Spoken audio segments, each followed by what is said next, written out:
Este fin de semana se llevaron a cabo las primeras presentaciones del importante festival de música Coachella en Indio, California. Post Malone, Missy Elliott, Green Day, Benson Boone y muchos más cumplieron con éxito sus presentaciones. Pero Lady Gaga dio mucho que hablar con su actuación del viernes. The Guardian le otorgó una calificación de 5 estrellas y consideró que la presentación fue una de las mejores que ha visto el desierto de California. Por su parte, Variety dijo que Lady Gaga logró superarse a sí misma con su espectáculo, mientras que Rolling Stone comentó que la cantante comprobó por qué es un ícono generacional. Lady Gaga cantó durante casi 2 horas en un elaborado escenario que, de acuerdo con sus propias palabras, buscaba llevar una opera house a su público en Coachella. La intérprete cantó icónicos temas como Bad Romance, Poker Face, Judas, entre otros, y también canciones de su disco Mayhem, que se estrenó a inicios de marzo. Los excéntricos vestuarios y las coreografías típicas de una presentación de Gaga también fueron parte de su llamativo espectáculo, que generó emoción entre los asistentes y espectadores que disfrutaron su transmisión por internet. Lady Gaga volverá a presentarse el viernes 18 de abril en el segundo fin de semana de Coachella para después dirigirse a la Ciudad de México, donde tiene 2 conciertos programados a finales de abril. En mayo irá a Brasil, donde ofrecerá un concierto gratuito en Río de Janeiro, y luego 4 conciertos en el Estadio Nacional de Singapur para después, en julio, comenzar su gira de Mayhem Ball. Tras detenerse frente a las fotografías de quienes perdieron la vida dejando a cientos de familias destrozadas, el alcalde de Nueva York caminó entre los restos de la zona del desplome, donde se mostró impactado al ver cómo quedó lo que hasta el pasado lunes era uno de los centros de diversión más emblemáticos del país.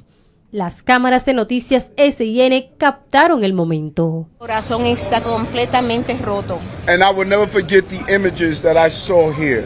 Y nunca podré olvidar las imágenes que he visto aquí hoy. I'll say it over and over again. Lo digo una vez más y otra vez más. I'm not just the mayor of the city. No solamente soy el alcalde de la ciudad de Nueva York. I'm your brother. Soy tu hermano. And your brother mourns with you. Y tu hermano está de luto contigo y sufre contigo. Estamos pasando momentos de angustia. Su visita, su mensaje nos da fortaleza.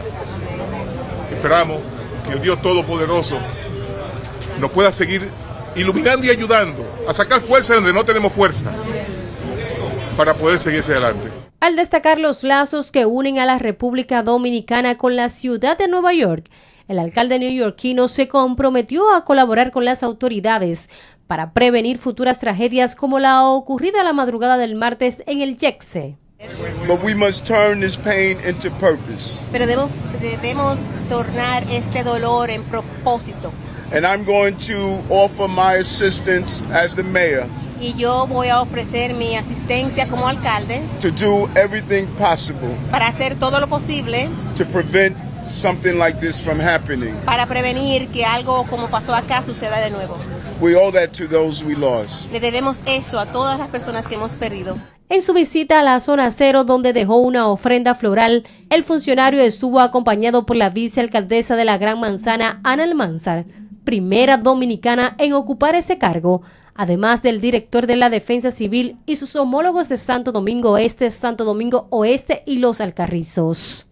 El alcalde de Nueva York terminó su visita al participar en una misa por las víctimas realizada en la iglesia San Antonio de Padua.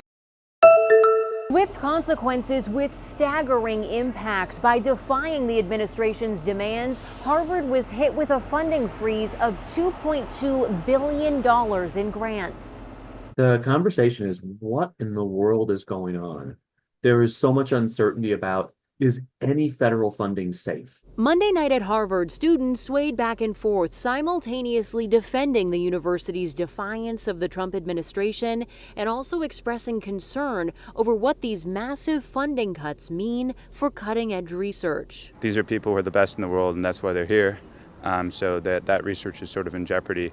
The freeze comes after Harvard rejected a proposal calling for policy changes, including an immediate end to DEI, an audit of viewpoint diversity, discipline for protest encampments, and reforms to international admissions.